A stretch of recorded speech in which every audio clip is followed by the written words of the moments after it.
सभी पशुपालकों की पसंद, देश का नंबर 1 कपिला पशु आहार। Prestige institute, NAC A++, PIMR Indore, pride of central India.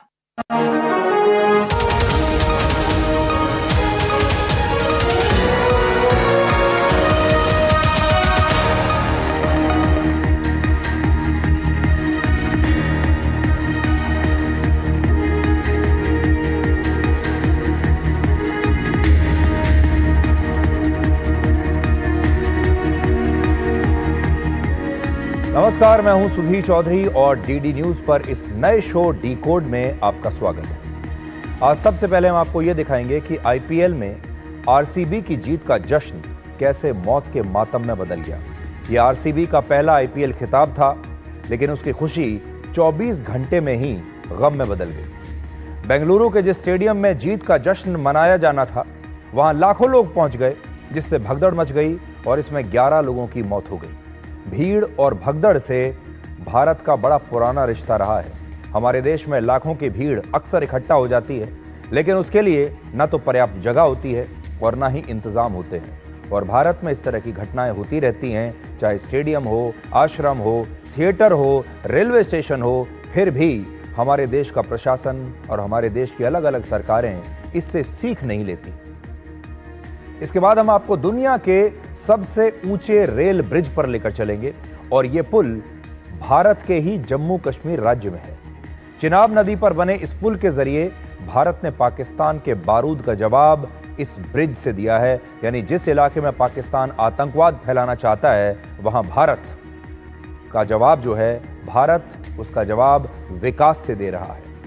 आज जब आप इस पुल की भव्य तस्वीरें देखेंगे तो शायद आपको यकीन नहीं होगा अपनी आंखों पर कि यह पुल आपके अपने ही देश में है। और आखिर में, हाल ही में युवा लड़कियों की उनके बॉयफ्रेंड द्वारा की जा रही हत्याओं के मामलों को आपके लिए डिकोड करेंगे। क्या इसके लिए सोशल मीडिया भी जिम्मेदार है? आज हम आपको दिखाएंगे कि कैसे आजकल के लड़के अपनी गर्लफ्रेंड्स की जासूसी करने के लिए सोशल मीडिया का इस्तेमाल कर रहे हैं, और जैसे ही उन्हें यह पता चलता है कि उनकी गर्लफ्रेंड किसी और से बातें कर रही है, तो बदले की आग में जलने लगते हैं और फिर अपनी गर्लफ्रेंड की हत्या तक कर देते हैं। अगर आपके घर में भी युवा हैं, आपके परिवार में युवा हैं, तो ये खबर खास तौर पर आपके लिए है और देश के युवाओं को भी ध्यान से आज की खबर देखनी चाहिए। लेकिन आज की सबसे बड़ी और सबसे दुखद खबर यह है कि बेंगलुरु में मची भगदड़ में 11 लोगों की मौत हो गई है और 30 से ज्यादा लोग घायल हुए हैं। आज हमने सोचा तो यह था कि हम सबसे पहले आपके लिए आईपीएल में आरसीबी की जीत को डिकोड करेंगे और आपको बताएंगे कि इस जीत से क्या क्या सीखा जा सकता है, इस जीत से कौन कौन से लाइफ लेसन आप सीख सकते हैं। प्लान तो हमारा यह था और हमने ये पूरा विश्लेषण तैयार भी कर लिया था, लेकिन अब आज हमें शुरुआत में यह बताना पड़ रहा है कि आज शाम को बेंगलुरु के एक स्टेडियम के बाहर आरसीबी की विक्ट्री परेड से कुछ देर पहले ही एक भगदड़ मच गई और इसमें अब तक 11 लोगों की मौत की पुष्टि हो चुकी है। कुछ लोग यह दावा भी कर रहे हैं कि यह घटना कर्नाटक की विधानसभा के बाहर हुई है, लेकिन यह जानकारी पूरी तरह से गलत और भ्रामक है।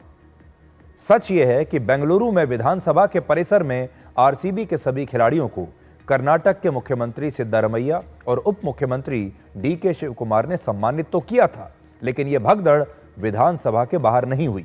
यह घटना विधानसभा से लगभग 2.5 किलोमीटर दूर बेंगलुरु के चिन्ना स्वामी स्टेडियम के बाहर हुई, जहां कर्नाटक स्टेट क्रिकेट एसोसिएशन ने एक बड़ा कार्यक्रम रखा था, जिसमें आरसीबी के सभी खिलाड़ियों को सम्मानित किया जाना था। बेंगलुरु की पुलिस ने भारी भीड़ को देखते हुए आरसीबी की विक्ट्री परेड को रद्द कर दिया था, लेकिन इसके बावजूद स्टेडियम के बाहर सुबह से ही हजारों लोगों की भीड़ मौजूद रही और लोग किसी भी तरह से इस स्टेडियम में प्रवेश करने की कोशिश कर रहे थे ताकि इन खिलाड़ियों को वो पास से देख सके। इस भगदड़ में कई लोगों को मौके पर सीपीआर भी दिया गया और उन्हें कंधे पर उठाकर अस्पताल में भर्ती कराने की भी कोशिश की गई। अस्पताल ले जाने की कोशिशें हुई, लेकिन इसके बावजूद 11 लोगों ने अपनी जान गंवा दी। इस घटना के पीछे अलग अलग वजहें बताई जा रही हैं, जिनकी पुष्टि होना अभी बाकी है, लेकिन क्या वजहें बताई जा रही हैं वो हम आपको बताते हैं। जैसे लोगों के बीच ये अफवाह फैल गई कि इस कार्यक्रम के दौरान स्टेडियम में बिना टिकट के लोग जा सकते हैं, जिसके कारण स्टेडियम के मेन गेट पर भारी भीड़ इकट्ठा हो गई। दूसरा, जब स्टेडियम में जाने के लिए लोगों के बीच धक्का मुक्की हुई, तब उसी दौरान बारिश की वजह से लोग इधर उधर भागने लगे, जिससे वहां भगदड़ मच गई। और तीसरा दावा यह किया जा रहा है कि पुलिस ने भीड़ को कंट्रोल करने के लिए लाठी चार्ज कर दिया, जिससे भगदड़ ने गंभीर रूप ले लिया, लोग इधर उधर भागने लगे। तो एक तो बारिश आ रही है, ऊपर से लाठी चार्ज शुरू हो गया। हालांकि बेंगलुरु की पुलिस और कर्नाटक की सरकार ने इनमें से किसी भी दावे की पुष्टि नहीं की है और अब तक यह भी स्पष्ट नहीं है कि क्या स्टेडियम के अंदर बिना पास के लोगों को भेजा जा रहा था, जिसके कारण लोग एक दूसरे को धक्का दे रहे थे। हर कोई पहले स्टेडियम में प्रवेश करने की कोशिश कर रहा था। हमारे पास आज की इस दुखद घटना के कुछ वीडियोस आए हैं, जिनमें आरसीबी के फैंस स्टेडियम की दीवार पर चढ़कर स्टेडियम के अंदर जाने की कोशिश कर रहे हैं, क्योंकि स्टेडियम के मेन गेट पर बहुत भीड़ थी और वहां पर पैर रखने की भी जगह बची नहीं थी।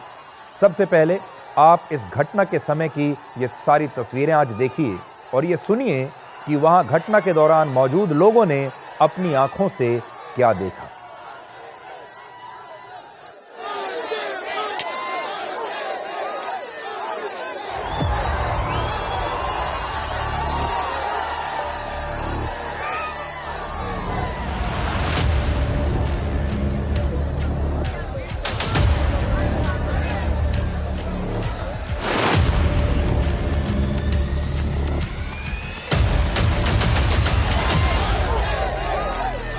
State government has to take complete responsibility on this tragedy.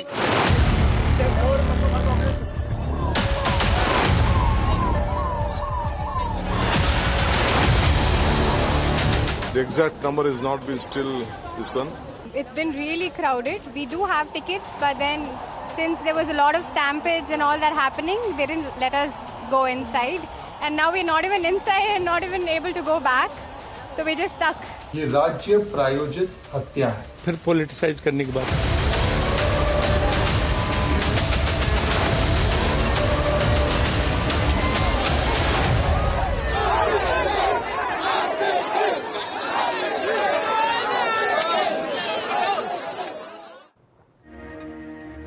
तो पूरे दिन का घटनाक्रम हमने आपको इस वीडियो में दिखा दिया। कर्नाटक के मुख्यमंत्री सिद्धारमैया का कहना है कि जिस स्थान पर 35,000 लोग ही आ सकते थे, वहां पर 2 से 3 लाख लोगों के पहुंचने की वजह से यह भगदड़ मच गई। और बीसीसीआई के अंतरिम अध्यक्ष राजीव शुक्ला ने भी यही बात कही है कि जगह बहुत कम थी, 30 से 35,000 लोगों की जगह थी और लाखों की संख्या में लोग वहां पहुंच गए। तो आप देखिए हमारे देश में क्रिकेट का भी जो जुनून है वो किस हद तक जा सकता है, देखिए। There are small gates. The people entered through the gates. You have broken the gates. They have broken the gates also. So stampede has taken place. Nobody has expected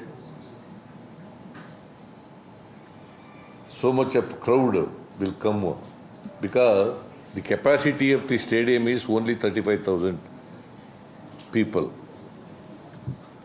Only 35,000 seats are there. But 2 to 3 lakh people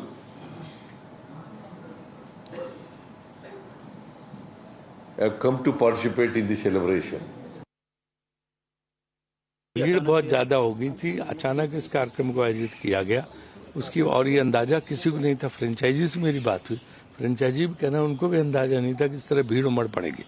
तो ये अचानक हुआ हादसा है, जिसको लेके सारे लोग दुखी हैं और जो भी जितनी मैक्सिमम मदद हो पाएगी मृतकों के परिवारों की और जो घायल हैं उनकी, वो सब करने का प्रयास हो रहा है। देखिए इसमें रिजिग्नेशन ये सब फिर पॉलिटिसाइज करने की बात है, ये पॉलिटिक्स की बात थोड़ा ना है। तो आप सोचिए, जिस स्थान पर 30 से 35,000 लोगों की ही जगह है, वहां पर 2 से 3 लाख लोग पहुंच गए। हालांकि कर्नाटक बीजेपी के नेता इस घटना को राज्य सरकार की लापरवाही बता रहे हैं और पूर्व मुख्यमंत्री HD कुमारस्वामी ने भी कहा है कि यह घटना सरकार की लापरवाही की वजह से हुई है और कांग्रेस की सरकार को इसकी पूरी जिम्मेदारी लेनी चाहिए। State government has to take complete responsibility on this tragedy. So I demand Chief Minister to take up the responsibility, and he should refer the matter for the judicial inquiry and let Chief Minister decide who has to take up the responsibility. Let Chief Minister decide. But he has to refer the matter to the judicial inquiry. आपको याद होगा पिछले साल 4 दिसंबर को हैदराबाद के संध्या theatre में मशहूर actor Allu Arjun की फिल्म पुष्पा 2 की स्क्रीनिंग के दौरान भी एक ऐसे ही भगदड़ मच गई थी और इसमें भी एक महिला और उसके बेटे की मौत हो गई थी। उस समय तेलंगाना में कांग्रेस की सरकार ने आयोजकों के खिलाफ एफआईआर दर्ज कराई थी और एक्टर अल्लू अर्जुन को भी गिरफ्तार कर लिया था। इसके अलावा मुख्यमंत्री रेवंत रेड्डी ने तब कहा था कि बहुत सारे लोग एक्टर अल्लू अर्जुन को गिरफ्तार करने के लिए उनकी सरकार की आलोचना कर रहे हैं, लेकिन क्या एक फिल्म स्टार कानून से ऊपर है और क्या आम लोगों की मौत के लिए जिम्मेदार होने पर किसी एक्टर को गिरफ्तार नहीं करना चाहिए? उन्होंने तब ये भी कहा था कि डॉक्टर भीमराव अंबेडकर का संविधान सबके लिए बराबर है इस देश में, चाहे वो उनका अपना परिवार हो, चाहे कोई एक्टर हो, चाहे कोई अमीर हो, चाहे कोई गरीब हो। और उस वक्त मुख्यमंत्री रेवंत रेड्डी के इस बयान के लिए लोगों ने बड़ी तालियां बजाई थी। लेकिन आज बड़ा सवाल यह है कि क्या यही कानून और यही बातें, यही सिद्धांत कांग्रेस के शासन वाले कर्नाटक में भी लागू होती हैं? बेंगलुरु में जिस कार्यक्रम से पहले यह भगदड़ हुई, उसका आयोजन कर्नाटका स्टेट क्रिकेट एसोसिएशन ने किया था और सरकार को भी इसकी पूरी जानकारी थी। आज आपको महाकुंभ की भगदड़ को भी याद करना चाहिए। जब आपको याद होगा महाकुंभ में भगदड़ हुई थी, तब कितनी राजनीति इस पर हुई थी और कांग्रेस के नेताओं ने उत्तर प्रदेश के मुख्यमंत्री योगी आदित्यनाथ का इस्तीफा तक तब मांग लिया था। लेकिन आज जब बेंगलुरु में ऐसी ही घटना हुई है, तो हमें वो रोष, वो गुस्सा दिखाई नहीं दे रहा जैसा महाकुंभ की भगदड़ में दिखाई दे रहा था। आज प्रधानमंत्री नरेंद्र मोदी ने भी इस घटना पर गहरा दुख व्यक्त किया है और मृतकों के परिवारों के साथ अपनी संवेदनाएं जताई हैं। और विपक्ष के नेता राहुल गांधी ने भी इस घटना पर दुख जताया है और कहा है कि कोई भी जश्न इंसान की जान से बड़ा नहीं हो सकता।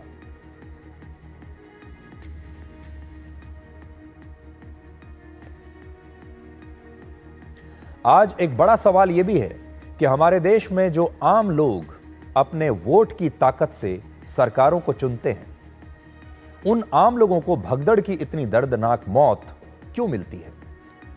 हमारे देश का कोई स्टेडियम हो, कोई थिएटर हो, किसी बाबा का कोई आश्रम हो, रेलवे स्टेशन हो, भगदड़ की त्रासदी आम लोगों की जिंदगी को बड़ी बेरहमी से कुचल देती है। एनसीआरबी के मुताबिक वर्ष 2001 से 2022 के बीच देश भर में 3074 लोगों की मौत ऐसे ही भगदड़ में हुई और इनमें भी मरने वालों में 70% पुरुष थे, 30% महिलाएं थीं। और आज हम आपको यह भी बताना चाहते थे कि आप आरसीबी की जीत से क्या क्या सीख सकते हैं, लेकिन उससे पहले ही आज आपको यह बताना पड़ रहा है कि आपको इस भगदड़ से कैसे बचना चाहिए और इस भगदड़ से आप क्या सीख सकते हैं। तैयारी तो आज हमने कुछ और की थी। तैयारी तो ये थी कि आरसीबी का जो जश्न है उसमें आप भी शामिल हों। तैयारी तो ये थी कि इतने वर्षों के लंबे इंतजार के बाद आरसीबी ने जो ये जीत हासिल की है, इससे आप क्या सीख सकते हैं, इसमें लाइफ लेसन क्या है। लेकिन वहां तक तो नौबत ही नहीं आई, उससे पहले ये दुखद समाचार आ गया। तो आरसीबी की जीत से आप क्या सीख सकते हैं, ये तो बाद में बात करेंगे। इस भगदड़ से आप क्या सीख सकते हैं, पहले ये देख लीजिए। भगदड़ में सबसे ज्यादा मौतें गिरकर चोट लगने से नहीं होती, बल्कि सबसे ज्यादा मौत होती हैं दम घुटने से, और इसे कंप्रेसिव एस्फिक्सिया कहते हैं। इसमें पेट और छाती पर वजन पड़ने से सांस लेना मुश्किल हो जाता है और इसी की वजह से उस व्यक्ति की मौत हो जाती है। और आपने भी देखा होगा कि भगदड़ के बाद ज्यादातर लोगों को सीपीआर देकर उनकी जान बचाने की कोशिश की जाती है। तो सबसे ज्यादा जो मौत होती है भगदड़ में, वो दम घुटने से होती हैं। लोग नीचे गिर जाते हैं, उनके ऊपर लोग चढ़ जाते हैं और उस वजन की वजह से सांस लेना मुश्किल हो जाता है। इससे बचने का एक ही तरीका है कि आप ऐसी जगह या ऐसे कार्यक्रम से दूरी बनाकर रखें जहां जरूरत से ज्यादा भीड़ है, और कभी भी किसी भी चीज के लिए ऐसी दौड़ में शामिल ना हो जहां बाकी लोग आपको गिराकर भी आगे बढ़ सकते हैं। भीड़ होती है, भीड़ में संवेदनाएं नहीं होती, भीड़ संवेदनशील नहीं होती, और जब उस भीड़ को नियंत्रित करने में लापरवाही हो जाए, उस भीड़ को कंट्रोल करने के लिए इंतजाम ना किए गए हों, प्रशासन उसके लिए तैयार ना हो, तो आम लोगों को दर्दनाक तरीके से अपनी जान गंवानी पड़ती है, शायद किसी और की गलती की वजह से। तो इसलिए आज हम आपसे यही कहना चाहेंगे कि जब आपको कभी भी यह अंदेशा लगे कि किसी एक स्थान पर ज्यादा भीड़ होने वाली है, वहां पर स्थान कम है, जगह कम है, और उससे कई गुना ज्यादा भीड़ की आशंका आपको लग रही है, तो ऐसी भीड़ से दूर रहना ही समझदारी होगा।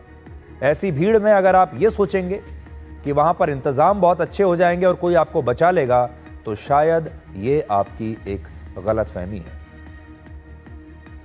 लेकिन दुखद बात यह है कि हमारे देश में क्रिकेट का जुनून इतना बड़ा है कि लोग हर कीमत पर क्रिकेट खिलाड़ियों को देखना चाहते हैं, उनको करीब से जानना चाहते हैं, उनको बहुत पास से देखना चाहते हैं, और इसके लिए वो अपनी जान भी जोखिम में डालने के लिए तैयार हो जाते हैं। इसी तरीके से हमारे देश में फिल्म स्टार्स को भी देखने के लिए कितनी होड़ मची रहती है। हर कोई चाहता है कि अगर कोई बड़ा फिल्म स्टार आया हुआ है तो अपनी जान पर खेलकर भी उसके करीब जाना चाहते हैं, और बहुत भीड़ हो जाती है। इसी प्रकार आपने देखा होगा और भी बहुत सारी जगहें होती हैं जहां हमारे देश में भीड़ ज़रूरत से ज़्यादा हो जाती है, और फिर उसे कंट्रोल करने के इंतज़ाम हमारे पास नहीं होते। कई बार क्षमता इतनी नहीं होती प्रशासन में, उस जगह में, स्टेडियम के अंदर इतनी जगह नहीं होती कि इस भीड़ को वो बर्दाश्त कर सके। इस भगदड़ ने आरसीबी की जीत के जश्न को मौत के मातम में बदल दिया। लेकिन आज हम आपको यह भी बताना चाहते हैं कि 18 वर्षों के बाद विराट कोहली और उनकी टीम आरसीबी के लिए आईपीएल का खिताब जीतना क्या बताता है, और आप इस जीत से क्या सीख सकते हैं। आज मैं ये नहीं कह रहा कि आप क्रिकेट के फैन हैं या नहीं, आप आईपीएल देखते हैं या नहीं। हो सकता है आप में से बहुत लोग ऐसे होंगे जो आईपीएल नहीं देखते, जो क्रिकेट के फैन भी नहीं हैं, लेकिन आपके आसपास जो कुछ हो रहा है उससे आप बहुत कुछ सीख सकते हैं। और मुझे ऐसा लगता है कि आरसीबी की जीत जो हुई है आईपीएल के फाइनल में कल रात को, उससे भी आप बहुत कुछ सीख सकते हैं, उसे अपने जीवन में आप अपना सकते हैं। अगर आप मुझसे पूछेंगे तो विराट कोहली और उनकी टीम ने सिर्फ आईपीएल की एक ट्रॉफी नहीं जीती है, बल्कि एक पूरी की पूरी पीढ़ी की उम्मीदों को जीता है। इस जीत में 18 वर्षों का लंबा इंतजार है, इस जीत में 18 वर्षों की भूख है, इस जीत में अनगिनत ताने हैं, इस जीत में भयंकर अनुशासन है, इसमें धैर्य है, इंतजार करने की क्षमता है, और विराट कोहली का वो सपना है जिसे वो कभी भूले नहीं। इस सपने के साथ 18 साल तक वो जीते रहे। हर साल जब भी आईपीएल का नया सीजन शुरू हुआ करता था, तब विराट कोहली और आरसीबी को लेकर मीम बनाए जाते थे सोशल मीडिया पर, मजाक उड़ाया जाता था और कहा जाता था कि आरसीबी की ट्रॉफी की तलाश अब सीआईडी वाले भी छोड़ चुके हैं। इन तानों और मजाक ने आरसीबी के विराट इरादों को अपने लक्ष्य से हटने नहीं दिया, और आरसीबी 18 साल के बाद आईपीएल का खिताब कल रात को जीत गई। मैच के अंतिम क्षणों में विराट कोहली की आंखों में आंसू थे, और पूरा देश यह देख रहा था कि जिस हार को उन्होंने आरसीबी की किस्मत मान लिया था, उसे अब इस टीम ने पलट दिया है। आप अक्सर ये बात सुनते होंगे कि मर्द रोते नहीं हैं, लेकिन कल जब मैच जीतने पर विराट कोहली की आंखों से आंसू निकल रहे थे, वो भावुक हो रहे थे, तो उनके साथ पूरा देश भी भावुक हो गया। लोगों को ऐसा लगा कि एक काम जो पिछले 18 वर्षों से रुका हुआ था, उसे अब पूरे देश ने विराट कोहली और आरसीबी की जीत के साथ पूरा कर लिया है। आईपीएल की जो ट्रॉफी है, उस पर संस्कृत में एक श्लोक लिखा है जिसका मतलब होता है जहां प्रतिभा को अवसर मिलता है, और ये बात विराट कोहली और उनकी टीम पर बिल्कुल फिट बैठती है। हर उस मेहनती खिलाड़ी पर, हर उस प्रतिभाशाली खिलाड़ी पर फिट बैठती है जो अपनी प्रतिभा के दम पर अपनी मेहनत के दम पर और अपने अनुशासन के दम पर यहां तक पहुंचा है। और इसीलिए आईपीएल की ट्रॉफी पर लिखा है, जहां प्रतिभा को अवसर मिलता है। आरसीबी की इस जीत से आप क्या सीख सकते हैं? जैसा मैंने आपको कहा, आप क्रिकेट के फैन ना भी हों, विराट कोहली के फैन ना हों, आप आईपीएल ना भी देखते हों, फिर भी अपने जीवन में आप 4 सीख यहां से ले सकते हैं। पहली सीख, मुश्किल परिस्थितियों में भी हमेशा धैर्य रखें। धैर्य आपकी सबसे बड़ी पूंजी है। आरसीबी ने यह खिताब जीतने के लिए पूरे 18 वर्षों तक इंतजार किया और इस दौरान विराट कोहली ने काफी उतार चढ़ाव देखे अपनी जिंदगी में, निजी जिंदगी में भी देखे और प्रोफेशनल जिंदगी में भी देखे, और उन्हें इस टीम की कप्तानी भी छोड़नी पड़ी, लेकिन उन्होंने उम्मीद और धैर्य को कभी नहीं छोड़ा। और यह जीत सिखाती है कि समय चाहे कितना भी लंबा क्यों ना हो, अगर मेहनत सच्ची हो और इरादे मजबूत हों तो जीत जरूर मिलती है। और समय के बारे में तो कहते ही हैं कि समय की एक चीज बड़ी अच्छी है कि समय बदलता है, अच्छा भी और बुरा भी। दूसरा है अनुशासन। वर्ष 2008 में जब विराट कोहली आरसीबी का हिस्सा बने थे, तब वो सिर्फ 19 साल के थे, लेकिन उनका और पूरी टीम का अनुशासन ऐसा था कि आज 36 साल की उम्र में भी विराट कोहली ने अपनी टीम को आईपीएल का चैंपियन बना दिया। और आज भी उनके खेल में कोई अंतर नहीं, उनकी शारीरिक ताकत में, उनकी चपलता में, उनकी भूख में कोई अंतर नहीं। एक 19 साल का युवा और एक 36 साल का खिलाड़ी, दोनों में जिंदगी बहुत अंतर ला देती है, सोचने समझने में बहुत फर्क आ जाता है। आप 2008 की तस्वीर देख लीजिए और 2025 की तस्वीर देख लीजिए, लेकिन एक अनुशासन ऐसी चीज है कि अनुशासन ही जीत की सबसे बड़ी चाबी होती है और आरसीबी ने इस अनुशासन को कभी छोड़ा नहीं। विराट कोहली इस अनुशासन के साथ लगातार 18 वर्षों तक चलते रहे। तीसरी सीख है, नाकाम होने के बाद भी जीत की भूख को जिंदा रखना। और जब आप विराट कोहली या आरसीबी के बाकी खिलाड़ियों को देखेंगे तो आपको पता चलेगा कि उनके अंदर जीत के लिए संयम तो था, धैर्य तो था, लेकिन साथ ही इसकी भूख भी दूसरी टीमों से ज्यादा थी। और चौथी सीख है निरंतरता, कंसिस्टेंसी। आरसीबी को यह जीत एक दिन में नहीं मिली, बल्कि उसके हर खिलाड़ी ने वर्षों तक इस जीत के लिए खुद को मेहनत की आग से तपाया है। और इस बात को आप अपने जीवन में भी याद रखिए कि सफलता अचानक नहीं मिलती और ये इंस्टेंट नूडल्स की तरह नहीं होती, बल्कि ये रोज रोज की छोटी कोशिशों से हासिल की जाती है। और विराट कोहली से आखिरी सीख आप लिख सकते हैं लॉयल्टी की, यानी फेथफुलनेस। लॉयल्टी आज के जमाने में सबसे दुर्लभ है। आरसीबी की टीम को यह जीत उसके हर खिलाड़ी की ईमानदारी और मेहनत से मिली है और लॉयल्टी से मिली है, जिन्होंने सिर्फ जीत का सपना नहीं देखा बल्कि ईमानदारी से उस सपने को पूरा भी किया। और कहते हैं कि मेहनत इतनी खामोशी से करो कि सफलता शोर मचा दे। और आरसीबी की जीत अब पूरे देश में ऐसा ही शोर मचा रही है। तो आप सोचिए, विराट कोहली एक ऐसे खिलाड़ी हैं जो 18 वर्षों से एक ही टीम के साथ खेल रहे हैं। इस दौरान बड़े बड़े खिलाड़ियों ने अपनी टीमों को कई बार बदल लिया। विराट कोहली भी चाहते तो अपनी टीम बदलकर इससे कहीं ज्यादा पैसा कमा सकते थे, लेकिन उन्होंने इन 18 वर्षों में एक बार भी अपनी टीम को छोड़ा नहीं। एक ही टीम के साथ लगातार 18 वर्षों तक खेलते रहे। और चाहे अच्छा दौर हो चाहे बुरा दौर हो, ये वो टीम है जो 18 वर्षों से कभी खिताब जीत नहीं पा रही थी। विराट कोहली को यह भी लग सकता था कि एक ऐसी टीम में खेलने का क्या फायदा जो कभी फाइनल जीतेगी ही नहीं। किसी ऐसी टीम में चलते हैं जो बहुत मजबूत टीम हो, जिसके पास ज्यादा बड़े बड़े खिलाड़ी होंगे, ज्यादा चकाचौंध होगी, ज्यादा पैसा होगा, ज्यादा रिसोर्सेज होंगे। लेकिन वो कभी भी अपनी इस टीम को छोड़कर नहीं गए, चाहे समय कैसा भी रहा हो। और इससे आप ये समझिए कि इस तरह का जो साथी है अगर आपके जीवन में आ जाए, इस तरह का दोस्त आपके जीवन में आ जाए, इस तरह का सदस्य अगर आपकी टीम में आ जाए, इस तरह का सदस्य अगर आपके परिवार में आ जाए, जो 18 वर्षों तक, आज के ज़माने में जहां 18 मिनट की दोस्ती भी कई बार चलती नहीं है, 18 दिन की दोस्ती नहीं चलती, 18 महीने की दोस्ती नहीं चलती, 18 साल तक एक खिलाड़ी एक टीम में खेलता रहे, ये लॉयल्टी को देखिए आप, ये कितनी बड़ी बात है। इस खबर के आखिर में हम आपको एक तस्वीर दिखाना चाहते हैं और ये उस समय की है जब कर्नाटक की विधानसभा के बाहर मुख्यमंत्री सिद्धारमैया ने आरसीबी के सभी खिलाड़ियों को सम्मानित किया और कहा कि कर्नाटक को इन खिलाड़ियों पर गर्व है और ये गर्व होना भी चाहिए, हमें इसमें कोई आपत्ति नहीं। हम सिर्फ ये याद दिलाना चाहते हैं कि कर्नाटक में ऐसी घटनाएं हुई हैं जिनमें उत्तर भारत के हिंदी भाषी कामगारों के साथ हिंसा और भेदभाव होता है, भाषा के नाम पर होता है। कुछ नेता इसे सही ठहराने की कोशिश करते हैं कि अगर आप कर्नाटक में हैं तो आपको कन्नड़ ही बोलनी पड़ेगी, बाहर हिंदी बोलने वालों का वहां स्वागत नहीं है।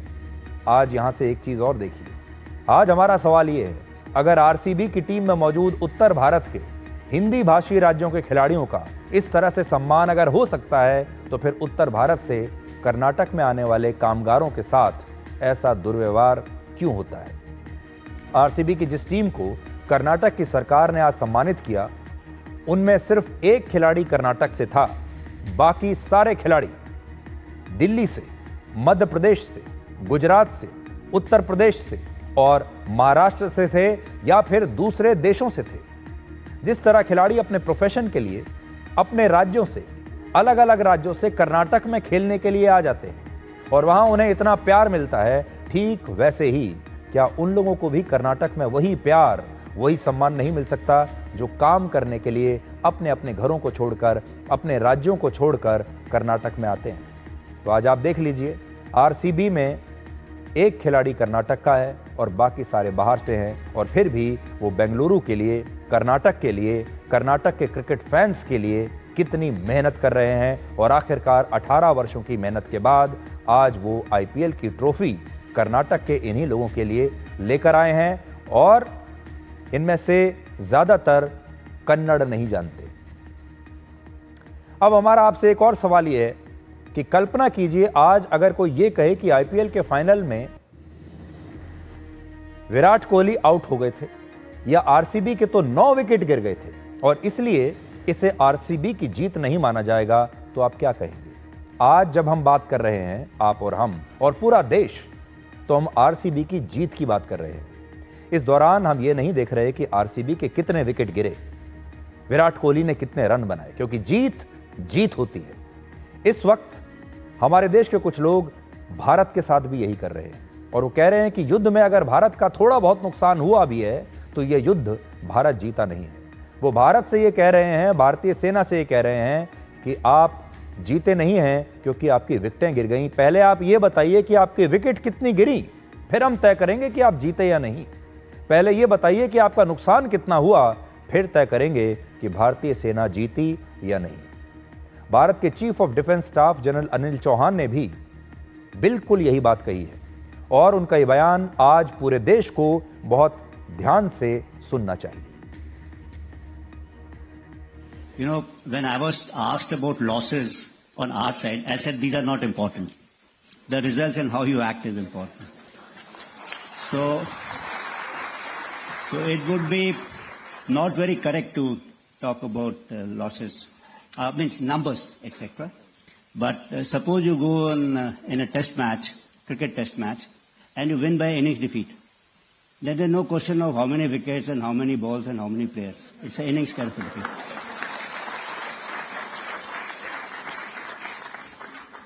But since there is always this inquisitivity as to the result of your strikes, which was visible. तो आज हम भी आपसे ये कहेंगे और पहले से हम आपसे ये कहते आ रहे हैं कि जीत जीत होती है। अगर कल रात की ही जीत के बारे में आप बात कर लें आईपीएल के फाइनल में, तो अब किसी को याद नहीं कि दोनों टीमों के कितने कितने विकेट गिरे थे। किसी को याद नहीं कि आरसीबी ने इस जीत की प्रक्रिया में अपनी कितनी विकेट खोई, उन्होंने कितने कैच छोड़े, उन्होंने कितनी बार मिसफील्डिंग की, कितनी बार उनके खिलाड़ियों से गलती भी हुई। क्योंकि आखिर में जो बात मायने रखती है वो ये कि मैच का नतीजा क्या हुआ और आरसीबी इस मैच में, इस ट्रॉफी में जीत गया। और यही बात हमें भारतीय सेना पर भी लागू करनी चाहिए। पाकिस्तान से हमने 4 दिन का युद्ध लड़ा, लेकिन हमारे देश के लोग ये पूछते हैं कि पहले ये बताओ कि विकेट कितने गिरे, तभी हम मानेंगे कि आप जीते हैं या हारे हैं। अब हम अपने अगले विश्लेषण से पहले आपको जनरल अनिल चौहान का एक और बयान सुनाना चाहते हैं, जिसमें उन्होंने कहा है कि भारत के खिलाफ युद्ध में पाकिस्तान असल में 48 घंटे लड़ने के लिए तैयार था। उसने सोचा था कि भारत को 48 घंटे में झुका देगा, लेकिन पाकिस्तान भारत के सामने 8 घंटे में ही अपने घुटनों पर आ गया। Although lost by Pakistan on 10th of May at about 1 a.m., its aim was to get down India to its knees in 48 hours. Multiple attacks were lost. And in some manner, they have escalated this conflict, which we had actually hit only terrorist targets, but also into the military domain. From their perspective, it would have been rational in the sense they would have said that you use military means to hit these targets.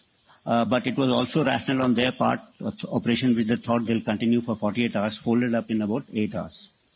And on 10th, then they picked up the telephone and said they wanted to talk. तो आपने सुना general Anil Chauhan ने क्या कहा। उन्होंने कहा कि पाकिस्तान तैयारी तो करके आया था 48 घंटे की, लेकिन 8 घंटे में ही पाकिस्तान अपने घुटनों पर आ गया। 8 घंटे में ही भारत ने उसकी कमर तोड़ दी और उसके बाद पाकिस्तान ने कहा कि हम इस युद्ध को रोकना चाहते हैं। पाकिस्तान ने सीज फायर करने के लिए रिक्वेस्ट की और फिर भारत ने उस रिक्वेस्ट को स्वीकार कर लिया। ये भारत के सीडीएस जनरल अनिल चौहान कह रहे हैं, लेकिन इन्होंने ही पिछले हफ्ते एक इंटरव्यू किया था और एक बयान दिया था कि जिस पर उनसे पूछा गया कि युद्ध में भारत का कितना नुकसान हुआ है, और उन्होंने कहा कि नुकसान तो हुआ है, लेकिन उससे ज़्यादा महत्वपूर्ण ये है कि ये नुकसान क्यों हुआ। उन्होंने एक जवाब दिया और हमारी सेना भी ये कह चुकी है कि जब आप युद्ध लड़ने के लिए जाते हैं तो नुकसान तो होते हैं। और जब जनरल चौहान का ये बयान आया तो हमारे देश के लोगों ने इसे सोशल मीडिया पर इतना वायरल कर दिया। जनरल चौहान ने तो ये कहा था कि भारत ने अपने टैक्टिक्स को सुधारा, अपनी रणनीति को सुधारा और पाकिस्तान को इस युद्ध में हरा दिया। लेकिन इस बयान को हमारे देश की एक खास लॉबी ने तोड़ मरोड़ कर पेश किया और वो इसमें भारत के नुकसान को लेकर राजनीति करने लगे। अपनी पूरी ताकत ऐसे लोगों ने भारत के नुकसान के बारे में पता लगाने में लगा दी। आप याद कर लीजिए, जिस दिन जनरल चौहान ने यह बयान दिया था, उन्होंने यह भी कहा था कि भारत इस युद्ध को जीता है। उसे तो लोगों ने इग्नोर कर दिया, और जहां उन्होंने यह कहा कि भारत को भी कुछ नुकसान हुआ, उसे लोगों ने पकड़ लिया और सिर्फ उसे वायरल कर दिया। और फिर लोगों ने सोशल मीडिया पर पूरी की पूरी कैंपेन चलाई जिसमें यह कहा गया कि भारत के सीडीएस ने यह स्वीकार कर लिया है कि भारत के जो हैं फाइटर जेट्स वो गिरे हैं, भारत का बड़ा नुकसान हुआ है। लेकिन आज जब जनरल अनिल चौहान ये कह रहे हैं कि भारत पाकिस्तान को 8 घंटे में ही घुटनों पर ले आया, तो ये सारे लोग चुप बैठे। अब इस बयान को कोई वायरल नहीं करेगा, यह बयान सोशल मीडिया पर आपको कहीं दिखाई नहीं देगा। इस बयान पर बड़े बड़े नेता अपनी प्रतिक्रिया नहीं देंगे और इनमें से कोई भी पाकिस्तान के नुकसान पर कुछ नहीं कहेगा। अंग्रेजी में इसी को डबल स्टैंडर्ड्स कहते हैं, और हमारे देश में ऐसे बहुत सारे लोग हैं जो भारत के नुकसान को उसकी हार साबित करना चाहते हैं, इस पर इंक्वायरी कमीशन बैठाना चाहते हैं और एक तरीके से पाकिस्तान की ही मदद करना चाहते हैं। लेकिन ये सारे लोग पाकिस्तान के नुकसान के जो सबूत आ रहे हैं उन पर बात तक नहीं करना चाहते। ये सबूत इन्हें स्वीकार नहीं है। और सबसे बड़ी बात यह है कि जब हमारे सीडीएस खुद कहते हैं कि पाकिस्तान 8 घंटे में घुटनों पर आ गया था, तो अब हमारे देश के लोग अब उसके भी सबूत मांगते हैं। लेकिन जब पाकिस्तान कहता है कि उसने भारत को बहुत नुकसान पहुंचाया, तो यही सारे लोग पाकिस्तान से सबूत नहीं मांगते, बल्कि पाकिस्तान के झूठ पर आंख बंद करके विश्वास कर लेते हैं। हमारे देश के नेता अपने देश की सेना से ज्यादा दूसरे देशों की बातों पर विश्वास करते हैं। अपने देश के सीडीएस से ज्यादा दुश्मन देश के फील्ड मार्शल पर विश्वास करते हैं। और इस पर आजकल हमारे देश में बड़ी राजनीति हो रही है, और इसी पर आप भारत में लोकसभा में विपक्ष के नेता राहुल गांधी के नए बयान को भी आज आप सुनिए। ये बीजेपी आरएसएस वालों को अब मैं अच्छी तरह जानता हूं। इन पर थोड़ा सा दबाव डालो, थोड़ा सा धक्का मारो, डर के भाग जाते हैं ये लोग। जैसे उधर से ट्रंप ने एक इशारा। तो अब आप देखिए कि राहुल गांधी ये कह रहे हैं कि ट्रंप ने जैसे ही इशारा किया वैसे ही भारत ने सरेंडर कर दिया। और ये हमारे देश में राजनीति इस समय चल रही है। अब हम आपको ये बताएंगे कि कुछ सपनों को पूरा होने में वक्त लगता है, और जिस तरह आरसीबी का आईपीएल जीतने का सपना 18 वर्षों के बाद पूरा हुआ, ठीक वैसे ही कश्मीर को रेल नेटवर्क से पूरी तरह जोड़ने का सपना पूरा करने में 132 वर्ष लगे। ये सपना है कश्मीर में चिनाब नदी पर दुनिया का सबसे ऊंचा रेल ब्रिज बनाने का, और आप ये भी कह सकते हैं कि भारत ने पाकिस्तान के बारूद का जवाब इस ब्रिज से दिया है। प्रधानमंत्री मोदी इस पुल का उद्घाटन इसी महीने 6 जून को करेंगे, जब पहलगाम के आतंकवादी हमले को 1.5 महीना पूरा हो जाएगा। इस पुल के उद्घाटन से भारत कश्मीर में पाकिस्तान के आतंकवाद का जवाब विकास से देगा, और यह विकास भी ऐसा कि दुनिया इस पुल को देखकर हैरान हो रही है।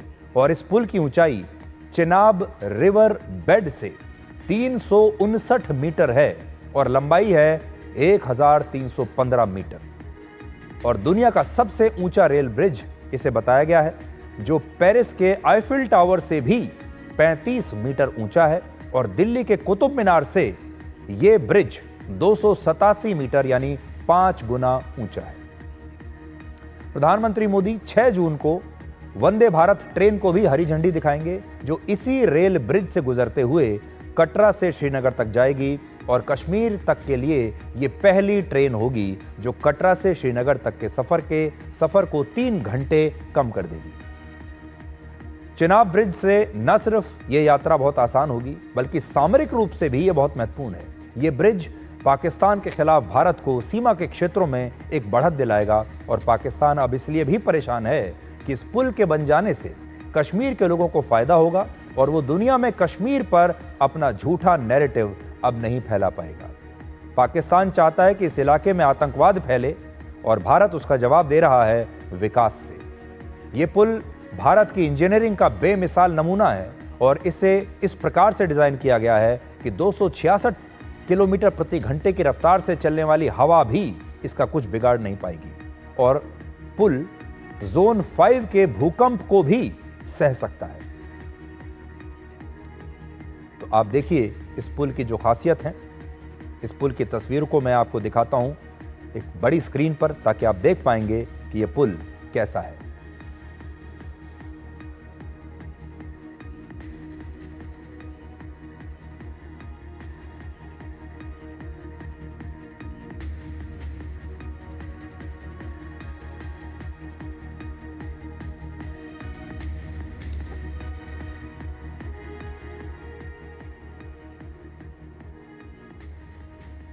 अब हम आपको हमारी जयचंद सीरीज के जरिए लगातार यूट्यूबर जासूसों से सावधान करेंगे। ये हमारी सीरीज है जिसमें हम हमेशा आपसे कहते हैं कि अपने यूट्यूबर्स को ध्यान से चुनिए।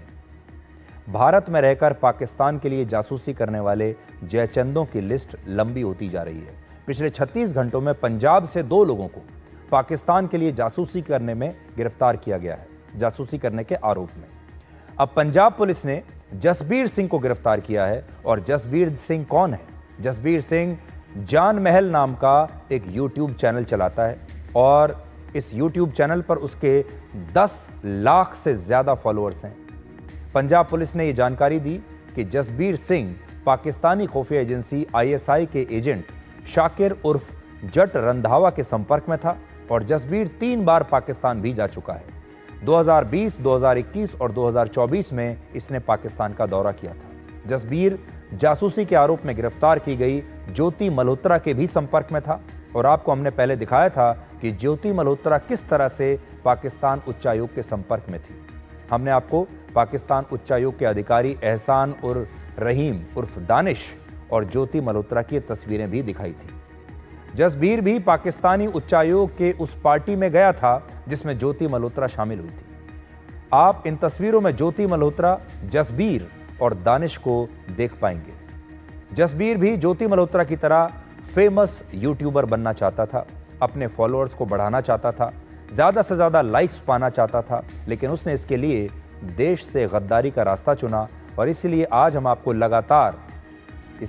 कहते आ रहे हैं कि यूट्यूबर जासूसों से आप सावधान रहिए। जसबीर सिंह की गिरफ्तारी से एक दिन पहले पंजाब से ही गगनदीप सिंह को भी जासूसी के ही आरोप में गिरफ्तार किया गया। यह भी पाकिस्तान की खुफिया एजेंसी ISI और खालिस्तान समर्थक गोपाल सिंह चावला के संपर्क में था। जांच एजेंसियों को गगनदीप के फोन से कई महत्वपूर्ण सबूत मिले हैं। गगनदीप ISI के 20 अधिकारियों के साथ संपर्क में था और इस पर ऑपरेशन सिंदूर के दौरान सेना की तैनाती जैसी संवेदनशील जानकारियों को पाकिस्तान तक पहुंचाने का आरोप है। ये ऐसी जानकारियां पाकिस्तान को दे रहा था जिससे राष्ट्रीय सुरक्षा को खतरा पैदा हो सकता था। इसी बीच रक्षा मंत्रालय ने सेना के वरिष्ठ अधिकारियों और उनके परिवारों की प्राइवेसी को ध्यान में रखते हुए मीडिया को एक एडवाइजरी जारी की है। रक्षा मंत्रालय ने कहा है कि सेना के अधिकारियों और उनके परिवार से मिलने से अब मीडिया को परहेज करना चाहिए। उनका इंटरव्यू और उनसे कोई भी बातचीत तब तक ना करें जब तक इसकी सही औपचारिक अनुमति किसी भी पत्रकार को या मीडिया को न मिली हो। इसमें यह भी कहा गया है कि सेना के अधिकारियों के घरों के पते, उनके परिवारों की तस्वीरें और उनसे जुड़ी जानकारियां प्रकाशित और प्रसारित करने से मीडिया को बचना चाहिए और सैनिकों के परिवारों की जो प्राइवेसी है, निजता है, उसका सम्मान करना चाहिए। सामान्य तौर पर यूट्यूबर और सोशल मीडिया इन्फ्लुएंसर्स इस तरह की गाइडलाइंस का कभी पालन करते ही नहीं। कुछ लोग अनजाने में तो कुछ लोग जानबूझकर पैसे के लालच में संवेदनशील जानकारियां लीक कर देते हैं। हमने आपको पहले भी बताया कि आप अपने यूट्यूबर और इन्फ्लुएंसर्स का चुनाव बहुत सावधानी से करें। ये सब वो लोग होते हैं जो बड़ी आसानी से संवेदनशील जगहों का वीडियो बनाकर यूट्यूब पर डाल देते हैं, जिसका आसानी से दुश्मन देश फायदा उठाते हैं, उनका इस्तेमाल करते हैं। इसलिए कौन सा यूट्यूबर आज किस मंशा के साथ वीडियो बना रहा है, कौन सा यूट्यूबर अपने स्टूडियो में बैठकर अपने एक कमरे में वीडियो शूट करते समय या बाहर किसी संवेदनशील जगह पर वीडियो शूट करते समय आपसे क्या कह रहा है, आपको गलत जानकारी दे रहा है, आपके दिमाग को किसी खास रास्ते पर ले जाने की कोशिश कर रहा है, किसके कहने पर कर रहा है, कहां से उसको पैसा मिल रहा है, ये सब जानने की बहुत आवश्यकता है। आप कई बार सोचते हैं कि हमने ये वीडियो यूट्यूब पर देखा। कई यूट्यूबर्स को आप फॉलो करते हैं ये सोचकर कि ये तो पत्रकार है, ये सही बात बताता है, लेकिन अब हमेशा ऐसे पत्रकारों को, ऐसे यूट्यूबर्स को भी आप अपने कॉमन सेंस के लेंस से ज़रूर देखें और ये देखें कि अगर ये यूट्यूबर एक ख़ास विचारधारा को आपके दिमाग में पैदा कर रहा है, अपने देश के खिलाफ बातें आपके दिमाग में भर रहा है, ऐसी बातें कर रहा है जिससे पाकिस्तान जैसे दुश्मन देशों को फ़ायदा हो सकता है, अपनी सरकार पर ही सवाल कर रहा है, अपनी सेना पर सवाल कर रहा है, तो समझ जाइए इसके तार कहीं और से जुड़े हैं। समझ जाइए कि इसका खर्चा पानी कहीं और से आ रहा है। अभी तो कुछ लोग पकड़े गए हैं, जब जांच होगी तो बड़ी संख्या में ऐसे लोग सामने आएंगे जिनके तार या तो किसी पॉलिटिकल पार्टी से जुड़े हुए हैं या किसी खास एजेंसी से वो जुड़े हुए हैं। और बहुत सारे लोग तो ऐसे हैं जो बाहर विदेशों में बैठकर वीडियोस बनाते हैं और भारत की राजनीति को ही प्रभावित करने की कोशिश करते हैं, बाहर बैठे बैठे भारत को अस्थिर करने की कोशिश करते रहते हैं। अब आप सोचिए उनकी मंशा क्या हो सकती है। अब हम आपको ये दिखाएंगे कि रिजर्व बैंक ऑफ इंडिया ने गोल्ड लोन को लेकर कौन से नए नियम बनाए हैं और ये आपको ध्यान से देखने चाहिए क्योंकि इनका असर आप पर भी पड़ सकता है। इन गाइडलाइंस पर वित्त मंत्रालय ने आरबीआई को एक सिफारिश भेजी है और कहा है कि इन नियमों से कम कीमत के गोल्ड लोन्स को बाहर रखना चाहिए। इनमें भी जिस नियम की सबसे ज्यादा चर्चा हो रही है वो है LTV रेशो का नियम। इसका मतलब होता है लोन टू वैल्यू रेशो। उदाहरण के लिए 1 लाख रुपए के सोने पर कितने पैसे का लोन दिया जा सकता है, उसे LTV रेशो कहते हैं। आरबीआई ने अब इसकी एक सीमा निर्धारित करने का फैसला किया है और कहा है कि यह अनुपात 75% से ज्यादा नहीं हो सकता। यानी आपके पास अगर 1 लाख रुपए का सोना है तो उस पर अधिकतम आपको 75,000 रुपए का लोन ही मिल सकता है। यह नियम इसलिए बनाया गया क्योंकि गोल्ड लोन देने वाले बैंक और कंपनियां इस समय सोने की कीमत के बराबर उस पर लोन देती है। जैसे अगर आपने 1 लाख रुपए का लोन दिया तो आपको 1 लाख रुपए का सोना दिया तो उस पर आपको लोन भी 1 लाख रुपए का मिल जाएगा। और लोगों को भी इसके लिए प्रोत्साहित किया जाता है कि उन्हें चाहे 50,000 रुपए की जरूरत हो, लेकिन वो अपने 1 लाख रुपए के सोने पर पूरा 1 लाख रुपए का ही लोन ले लें। ऐसी स्थिति में आम लोग अपना सोना गिरवी रखकर लोन तो ले लेते हैं, लेकिन बाद में ब्याज के साथ उस लोन को लौटाना बड़ा मुश्किल हो जाता है। लेकिन अब इस नियम से आम लोगों का जोखिम कम हो जाएगा। बैंक और कंपनियां सोने की कीमत के बराबर अब आपको लोन नहीं देंगी और आम आदमी भी ज्यादा उधार लेने से बचेगा। दूसरा नियम यह है कि आप कितना सोना गिरवी रखकर लोन ले सकते हैं। पहले अगर किसी व्यक्ति के पास 5 किलोग्राम, 10 किलोग्राम या उससे भी ज्यादा का सोना या ज्वेलरी होती थी तो उस ज्वेलरी को वो गिरवी रखकर बैंक से लोन ले सकता था, लेकिन अब इस पर भी एक सीलिंग लग सकती है। आरबीआई ने कहा है अगर आपके पास सोने के सिक्के हैं तो आप अधिकतम 50 ग्राम सोने के सिक्कों पर ही गोल्ड लोन ले सकते हैं, जबकि ज्वेलरी के मामले में आप अधिकतम 1 किलोग्राम सोने पर ही लोन ले सकते हैं, इससे ज्यादा पर नहीं। इस नियम का असर उन परिवारों पर ज्यादा पड़ेगा जिनके पास बहुत ज्यादा सोना होता है। और तीसरा नया नियम यह है जिसे कहते हैं प्रूफ ऑफ ओनरशिप। इसका मतलब यह है कि जिस सोने पर आप बैंक से लोन मांग रहे हैं वो सोना आपका ही है, इसका अब से आपको सबूत देना पड़ेगा। यानी अब सोने के साथ उसके बिल को भी उतना ही संभाल कर आप रखिएगा। आपके पास सोना है, लेकिन आप साबित कैसे करेंगे कि ये सोना आपका है? उसके लिए आपके पास उसका स्रोत होना चाहिए। आपको बताना होगा ये सोना कहां से लिया। इसलिए अगर आपने सोना खरीदा है, अगर ज्वेलरी खरीदी है तो उसका बिल संभाल कर रखिए। जिन लोगों के पास उनका पुश्तैनी सोना है या गिफ्ट में उन्हें सोना मिला है या विरासत में मिला है और सोना और आभूषण ऐसे उनके पास हैं जो कि बहुत सारे घरों में होते हैं, तो उस सोने को लेकर एक सेल्फ डिक्लेरेशन बैंक में देनी होगी। बैंक को आपको यह बताना होगा कि यह सोना आपके पास कहां से आया है।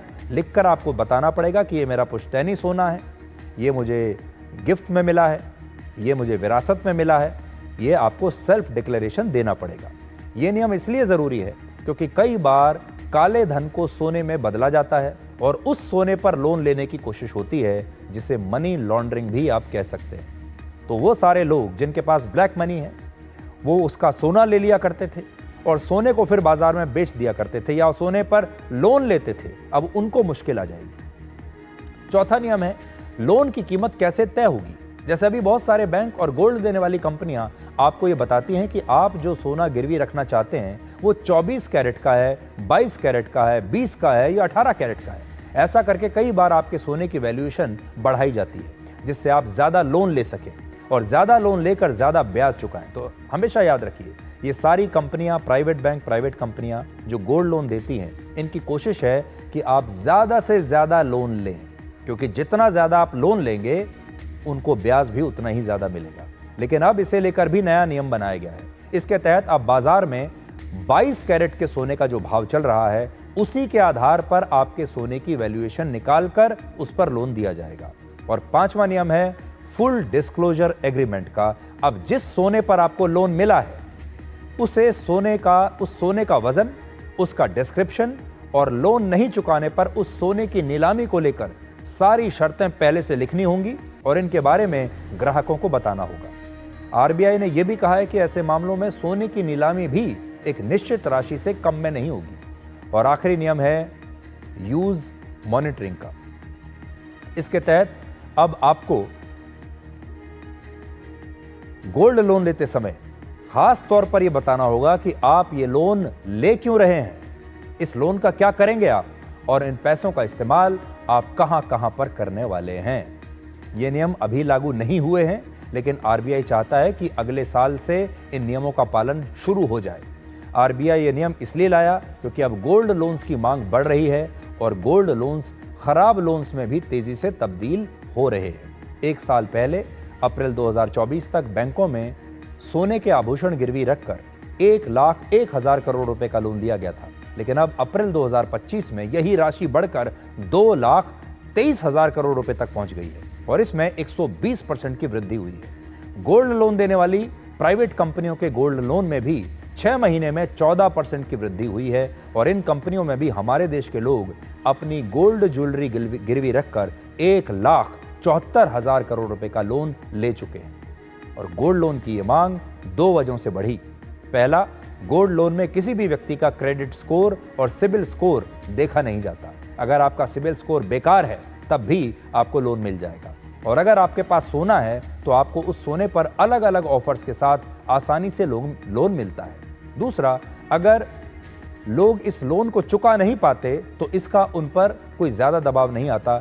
उदाहरण के लिए, जब कोई व्यक्ति पर्सनल लोन लेता है तो उसमें ईएमआई बाउंस होने पर, चेक बाउंस होने पर बैंक से आपके पास कई फोन आते हैं। आपको कहीं से भी कुछ भी करके अपनी ईएमआई बैंक में जमा करानी पड़ती है। लेकिन गोल्ड लोन के मामले में आपको पता होता है, अगर आपने लोन नहीं भी चुकाया तो ज्यादा से ज्यादा आपका गिरवी रखा हुआ सोना नीलाम हो जाएगा, इससे ज्यादा कुछ नहीं। कोई आपको परेशान नहीं करेगा। यहां आपको अपना सोना गंवाने पर अफसोस होता है, लेकिन इसका आपके ऊपर उतना दबाव नहीं होता जितना पर्सनल लोन और दूसरे लोन को नहीं चुकाने पर होता है। और यही कारण है कि बहुत सारे लोग आगे चलकर बैड लोन वाले बन जाते हैं। यानी बैड लोन एक ऐसा लोन जो वापस नहीं किया गया। पिछले साल बैंकों से लिया गया 1400 करोड़ रुपए का गोल्ड लोन लोगों ने चुकाया ही नहीं, लेकिन एक साल बाद आज यही आंकड़ा 2040 करोड़ रुपए का हो गया है, वो लोन जो चुकाया नहीं गया। इसके गोल्ड लोन देने वाली प्राइवेट कंपनियों का भी 4784 करोड़ रुपए का लोन अब एनपीए में तब्दील हो चुका है, यानी नॉन परफॉर्मिंग एसेट्स बन चुका है। लोग जब गिरवी रखा हुआ लोन छोड़ा नहीं पाते तो वो इसे नीलाम होने देते हैं, और ऐसी स्थिति में वो बैंकों से ये भी नहीं पूछ पाते कि उनके नीलाम हुए सोने की कितनी कीमत मिली, और इसमें पारदर्शिता भी बहुत कम होती है। और यही सोचकर आरबीआई ने ये सारे नियम अब आरबीआई लेकर आया है। अब एक छोटा सा ब्रेक ले रहे हैं, और ब्रेक के बाद हम आपको इस खबर का दूसरा भाग भी दिखाएंगे, और साथ ही आपको ये भी बताएंगे कि आजकल हमारे देश में रिश्तों में जो दरारें आ रही हैं, क्या उसके पीछे सोशल मीडिया है।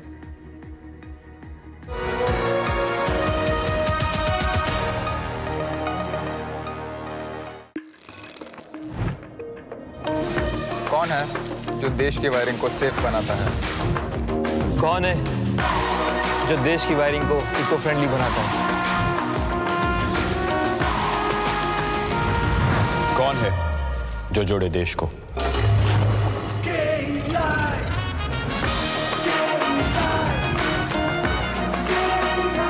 विकसित भारत का विकसित wire. Where the software engineer with a big idea meets the smart market analyst, meets the cool UI UX designer, meets the gifted content writer, meets the talented photographer to create the big dream. The world comes together at Sharda University. So where are you? पापा, घर तो बहुत सुंदर बनने वाला है, और अंदर से मजबूत भी, बिल्कुल एक फौजी की तरह जो फैमिली को रखे सेफ। पर भैया, घर पे आर्मी थोड़ी लगेगी। आर्मी नहीं, टफकॉन टीएमटी। देश के लिए आर्मी, घर के लिए टफकॉन टीएमटी। एक ही बात है, टफकॉन टीएमटी। अब इंडिया बनेगा एक्स्ट्रा टफ। इस देश की हर माँ, बच्चे, बूढ़े, जवान, खिलाड़ी, डॉक्टर, इंजीनियर, सबको गाय भैंस की दूध की शक्ति पर भरोसा है। पर जब इन पशुओं को कपिला पशु आहार मिलेगा, तभी तो दूध सिर्फ ज्यादा ही नहीं, शक्ति से भरपूर भी होगा। कपिला पशु आहार, देश का नंबर 1 पशु आहार। Become a proud Prestigian. Pursue BBA and MBA at PIMR Indore. Get 100% placement support. Industry-focused curriculum. Shaping leaders since 1994. Join PIMR Indore. This is no ordinary sky. This is where legends are born. Space transition. Roger. Engaging heat. In the vast expanse above, the Indian Air Force reigns. Unseen, unstoppable, unmatched. Join the Indian Air Force to be a cut above. Start successful legal career with Prestige, offering LLB and LLM with expert faculty and practical exposure, shaping leaders since 1994. Join PIMR Indore. कौन है जो जोड़े देश को? विकसित भारत का विकसित wire.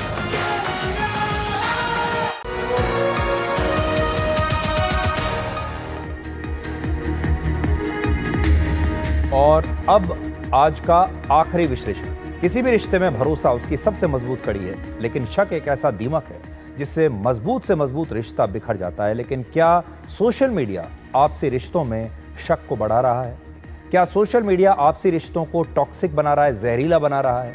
आज मैं आपसे ये सवाल इसलिए पूछ रहा हूं क्योंकि हाल ही में कुछ ऐसी घटनाएं हुई जो इसी तरफ इशारा करती हैं। जरा ध्यान से सुनिएगा। पिछले कुछ हफ्तों के अंदर दिल्ली में 3 युवा लड़कियों की जान उन लड़कों ने ले ली जो खुद को उनका बॉयफ्रेंड बताते थे और उनके लिए अपनी जान देने की बातें किया करते थे। लेकिन आखिर ऐसा क्या हुआ कि इन लड़कों ने अपनी गर्लफ्रेंड की हत्या कर दी।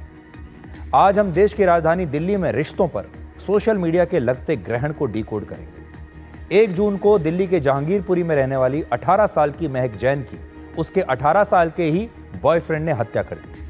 पहले उसके बॉयफ्रेंड ने महक पर चाकू से हमला किया, फिर बाद में उसकी बॉडी को जलाने की कोशिश की। महक के बॉयफ्रेंड को शक था कि महक किसी और से बात करती है। दूसरी घटना 7 अप्रैल की है। दिल्ली कैंट में 19 साल की विजय लक्ष्मी को उसके 20 साल के बॉयफ्रेंड ने चाकू से कई बार हमला करके मार डाला। इसके बाद आरोपी ने खुद पर भी चाकू से वार किया, यानी वो खुद की भी जान लेना चाहता था। जुनून देखिए। आरोपी को शक था कि विजय लक्ष्मी किसी और से बात करती है। तीसरी घटना 12 मार्च की है। 21 साल की कोमल को उसी के दोस्त ने गला घोंटकर मार डाला और बाद में उसकी बॉडी को नाले में फेंक दिया। इसमें भी उसके बॉयफ्रेंड को शक था कि कोमल का किसी और के साथ अफेयर चल रहा है।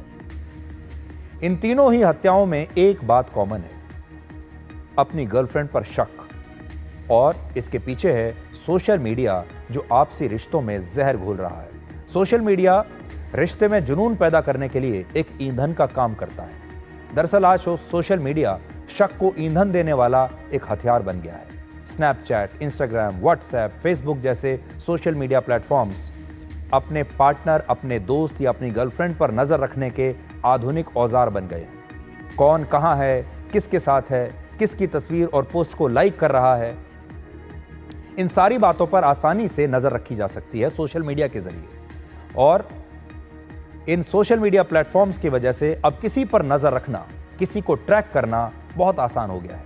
अब सोशल मीडिया का इस्तेमाल अपने पार्टनर को कंट्रोल और उस पर नजर रखने के लिए किया जा रहा है और इसकी वजह से साइकोलॉजिकल ऑब्सेशन यानी मनोवैज्ञानिक जुनून, ईर्ष्या और हिंसा की भावनाएं बढ़ रही है। अपनी गर्लफ्रेंड को अपना हमसफर या साथी मानने के बजाय उसे अपनी जागीर समझने की भावना युवाओं में पैदा हो रही है। वो समझते हैं कि ये हमारी प्रॉपर्टी है। अपने पार्टनर को पूरी तरह से अपने कंट्रोल में करने का ट्रेंड बढ़ रहा है। अपनी गर्लफ्रेंड से ऐसी उम्मीदें रखी जा रही हैं जिसे पूरा करना मुमकिन नहीं है। आपसी रिश्तों में भरोसे की कमी अब बढ़ रही है और अपने पार्टनर को खोने की आशंका और डर भी लोगों के अंदर बढ़ रहा है, युवाओं में बढ़ रहा है। वो अपने पार्टनर को खोना नहीं चाहते। सबसे चौंकाने वाली बात यह है कि इस टॉक्सिक बर्ताव को अब रिश्तों में स्वीकार भी किया जा रहा है और बहुत सारे रिश्तों में ये नया नॉर्मल बन चुका है। यानी अगर एक पार्टनर किसी रिश्ते में बदतमीजी कर रहा है, हिंसक हो रहा है, तो उसे स्वीकार किया जा रहा है। आजकल आपने देखा होगा कि हम अपनी हर छोटी बड़ी बात को सोशल मीडिया पर शेयर करते हैं। सेल्फी के जरिए बताते हैं कि हम कहाँ हैं, क्या कर रहे हैं, किसके साथ हैं। रील्स बनाते हैं, अपने बारे में सब कुछ शेयर करते रहते हैं। सेल्फी और रील्स का ट्रेंड अब तक एक लत बन चुका है और यही सबसे ज़्यादा नुकसानदायक है। इस तरह के लड़के पहले सोशल मीडिया पर, इस तरह के जो लड़के हैं सोशल मीडिया से अपनी गर्लफ्रेंड की ऑनलाइन गतिविधियों पर नजर रखते हैं। जब वो देखते हैं कि उनकी गर्लफ्रेंड किसी और से बात कर रही है तो उनका शक हिंसा में बदल जाता है। प्यू रिसर्च सेंटर की एक रिपोर्ट के मुताबिक 40% लोगों ने यह माना कि वो अपने पार्टनर के स्मार्टफोन पर बिताए जाने वाले समय से परेशान हैं। सोशल मीडिया की वजह से उनके पार्टनर उनके लिए ज्यादा समय नहीं निकाल पाते। इस सर्वे में यह भी पता लगा कि अब लोग वास्तविक जीवन में समय गुजारने के बजाय सोशल मीडिया पर ज्यादा समय गुजारते हैं, जिसकी वजह से वो असल जिंदगी और सच्चाई से दूर होने लगते हैं। उससे अकेलापन, आत्मसम्मान में कमी, ये सब होने लगता है। रिश्तों पर सोशल मीडिया का गलत प्रभाव हम सभी के लिए एक अलार्म की तरह है और ऐसे में हम आपको सलाह देना चाहेंगे कि आपसे रिश्ते को सम्मान और स्पेस दें, रिश्तों में भरोसे को प्राथमिकता दें, सोशल मीडिया को लेकर जागरूक रहें और टॉक्सिक रिलेशनशिप में फंसे लोगों की मदद करने की कोशिश करें।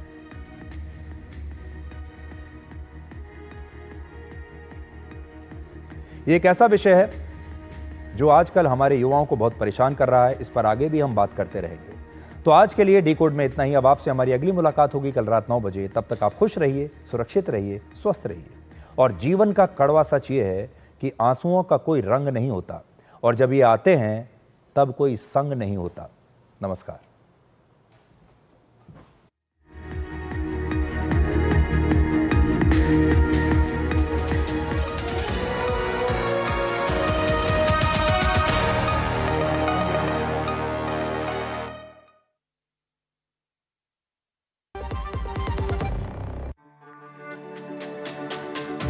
मेरी पसंद, मेरी पसंद,